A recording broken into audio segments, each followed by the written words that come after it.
seconds ago.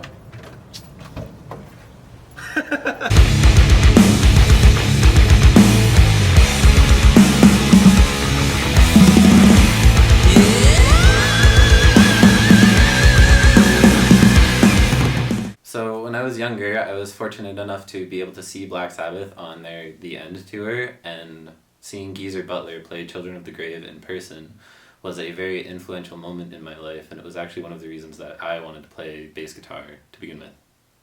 So the reason I wanted to do Children of the Grave is I'm a massive Black Sabbath fan. They were one of the first bands I ever heard and got into. And we've been covering Sabbath in various iterations of Prisoners since I was 17, 18 years old, ranging from Fairies Wear Boots to NIB and now Children of the Grave. And the thing about this song is it's so heavy, but you can do so much with it. And there's lots of room for interpretation, and it was just a very exciting thing for me. Fight the world until they won and love comes flowing through, yeah.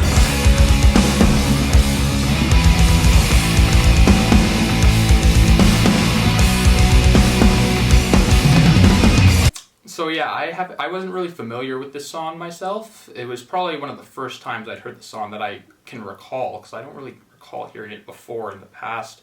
So I was really excited because, first off, Murray said it was in drop C sharp, so I'm like, that's sick. It's a little bit heavier. Bill Ward, originally a jazz drummer, I found it interesting, as I'm currently being formally educated in jazz myself, to replicate what was done 50 years ago today. It's inspiring because jazz is once again being incorporated into metal.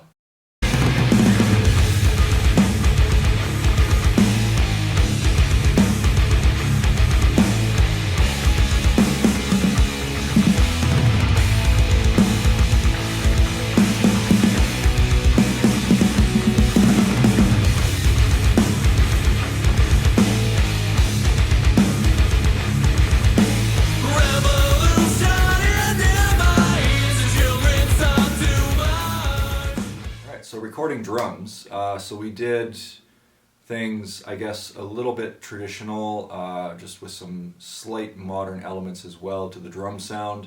First of all, working with Carl, have you ever seen the movie Whiplash?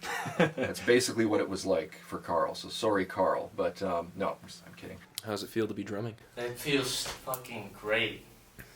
Winner, winner, chicken dinner.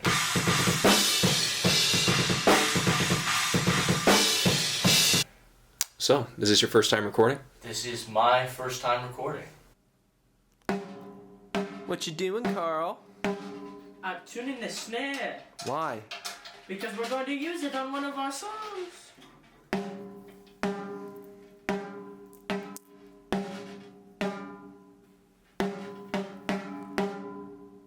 How are you enjoying it? I'm enjoying it to the utmost. I love it. Right on. How many microphones? Do you feel important? I feel so important. All 16 microphones.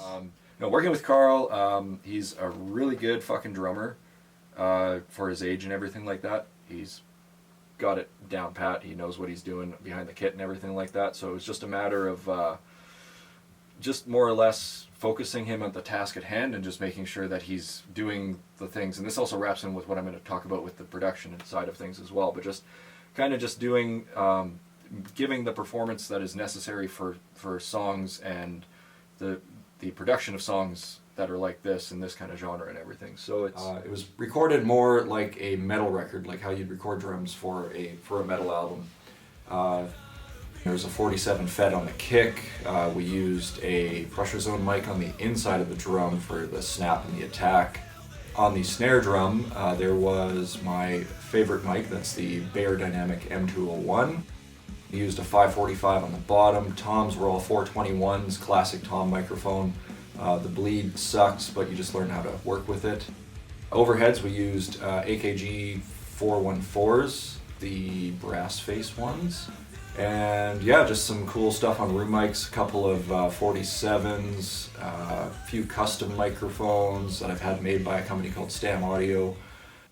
There were a lot of mics, there was a lot going on, but everything serves a purpose and everything has a place. That just gives me everything that I need and nothing that I don't. So it might look like there's a lot going on, but in reality everything is, very controlled and it has a purpose. There's a method to the madness.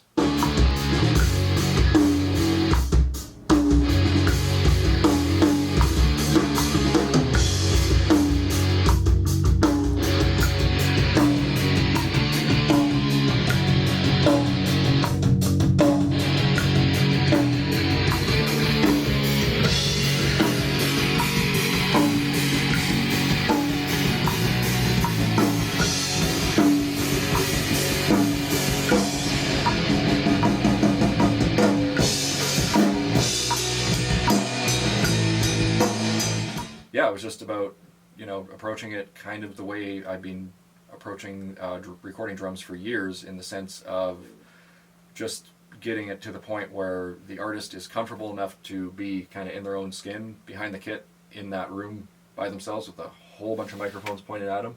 And once we're at that point, then it's just a matter of just kind of crafting that performance.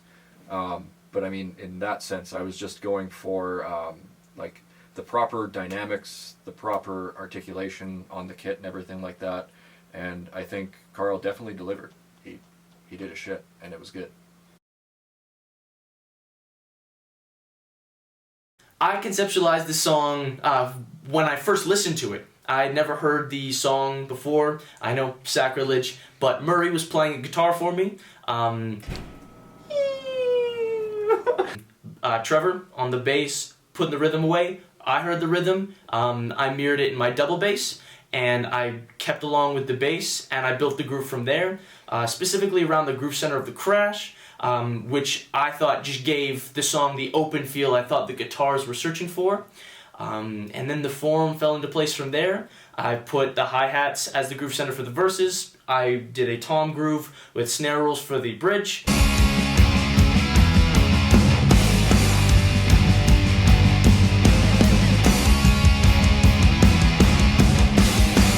And in the solo, I went straight to the ride bell, just bass and snare opening it up, and now it sounds huge.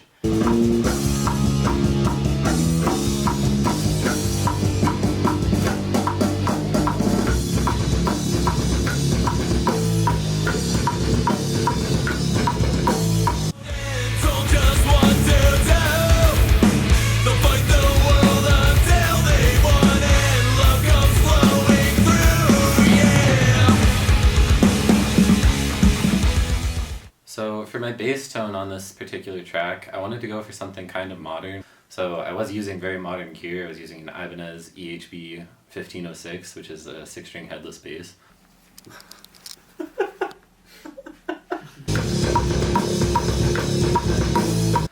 Albeit I wasn't using the 6 strings, but I was using it more for the Nordstrand pickups that are inside of it. I was running that through a Darkglass B7K Ultra with a Darkglass Alpha Omega head.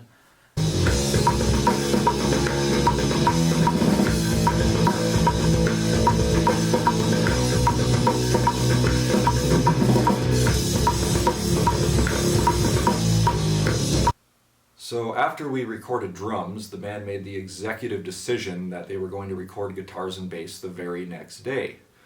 This was fun for me because then that meant that after a very long, arduous day in the studio with Carl, I needed to go back to my home studio and comp and edit all of those drums like a madman.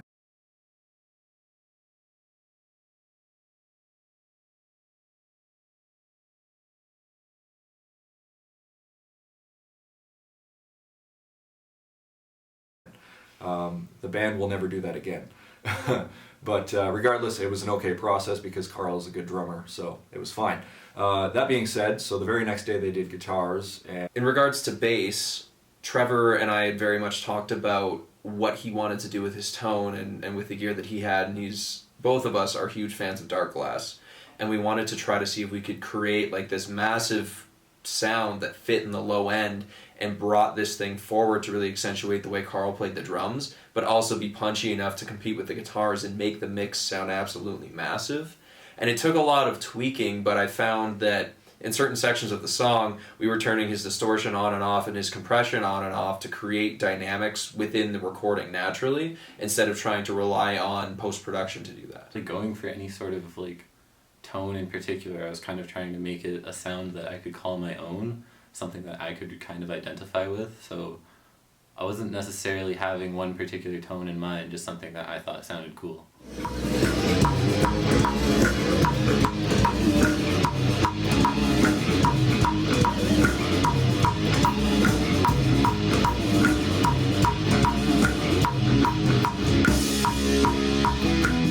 Bring this song into the 21st century with how we were structuring the recording, especially because Jeremy is a very modern guitar player with the way he plays, his tone and everything. It's very bright and upfront, and I'm much more kind of wide and open, where I kind of try to build a really massive sounding low end that fits with the bass, but also have enough top end to fit and complement the brightness of Jeremy's guitar playing. So for cab and mic choice, we used my snakeskin Marshall cab that I built. So it has Eminence Texas Heat speakers in it.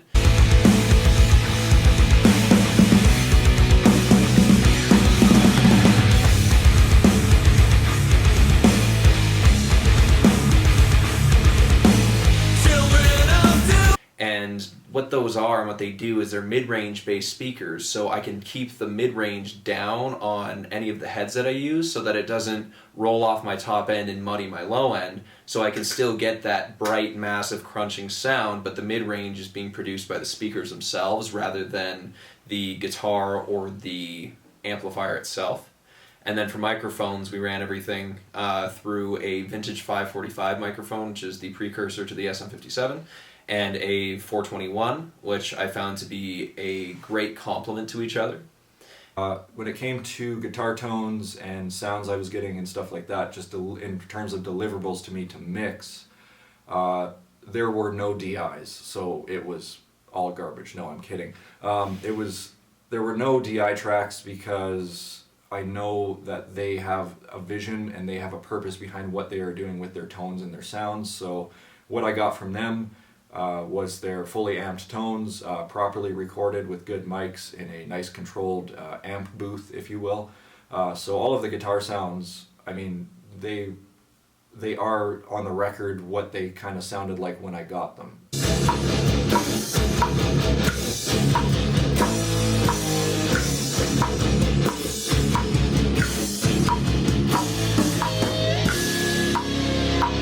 And in regards to how we recorded it, we wanted to emulate Black Sabbath's vintage recording techniques where we quad-tracked all of the guitars. So we had a left and a right with two mics for myself, so that's 4 tracks, and then the exact same thing for Jeremy. So we had 8 rhythm guitar tracks in total, and we were very careful with phase, intonation on guitars, speaker placement, and amp choice.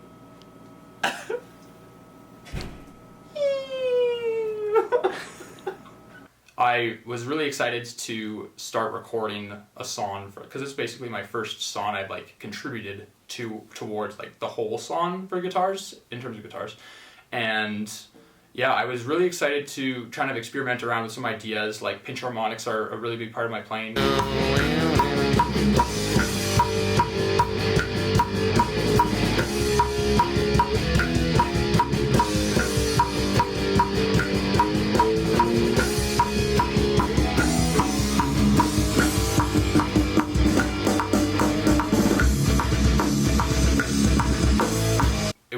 I felt the parts in the song I used the pinch harmonics on were very fitting for them. Like, I just felt it was the right time and place to put the pinch harmonics in. And I felt like it worked and it fit the song. So, yeah.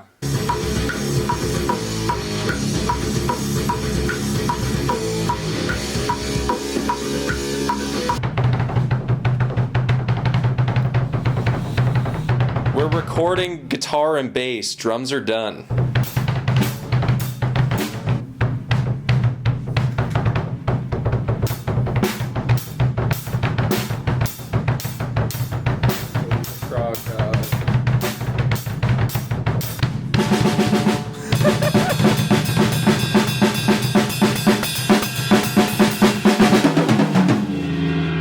So for the solo harmony we did, Murray approached me one day while we were just practicing playing through it, and he said he's got this really nice idea for a harmony part in the solo, and I'm like, yeah, sure, because we love harmonies. And so he showed me what he had, and basically I'm just like, oh, okay, I'll just shift this down a little bit, and then there's find the mode, which is just a third down basically, and yeah, and it did take it took a lot of tweaking. Like I was able to get the first part, but Murray had structured it in a way that was a little more intricate than I could just instantly come up with. So we sat down for a bit.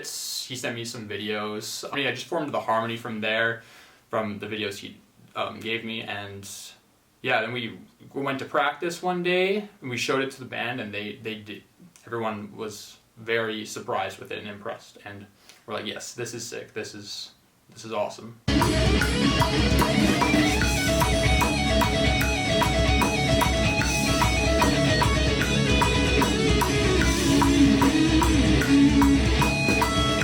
Yeah, so I had this idea with the guitar solo where I wanted to emulate structurally kind of how Iommi phrased a lot of his solo, where there is a left and a right, so having a singular solo would be a little bit different, and of course it wouldn't sound exactly the same. So the way that I phrased the guitar is there's kind of two sections, and I tried to emulate how he recorded the guitar in terms of his bends and how the solo starts, but then kind of do my own thing with the faster runs.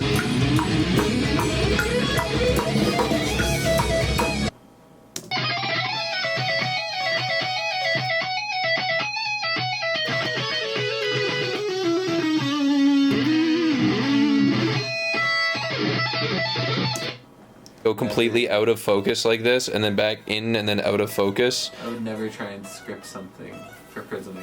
We don't. We actually do everything completely. Unscripted. What? We're completely unscripted. That definitely wasn't it.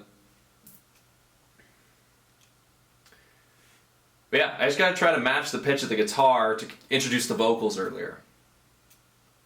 Yeah. Yeah. Yeah. Children of tomorrow live in the tears that fall today. Will the sun rise up tomorrow, bring it peace in any way?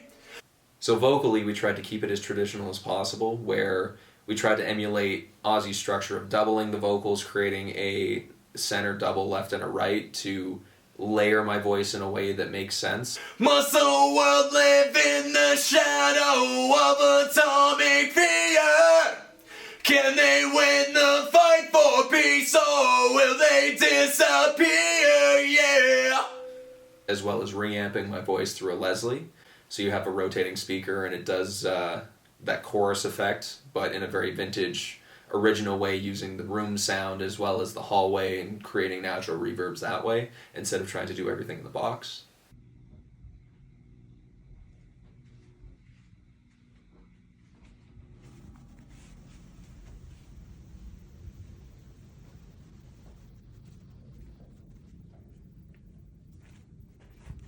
Here we go.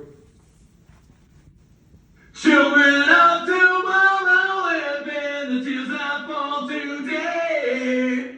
Will the sun rise up tomorrow, bring in peace in any way? Must the world live in the shadow of atomic fear? Can they win the fight for peace, or will they disappear? Yeah!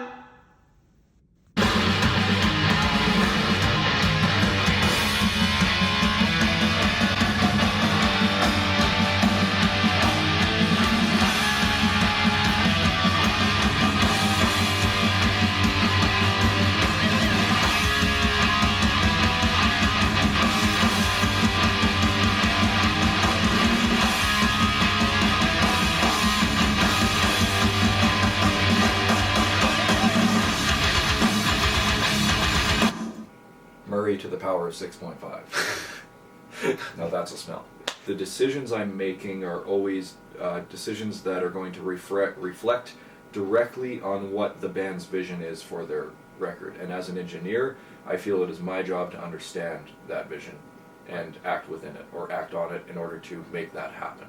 Right? So in terms of making decisions that directly impact the record, which there's thousands of micro decisions throughout every knob and button you press, everything, every mic placement, every choice in amp or cymbal or whatever the heck it is.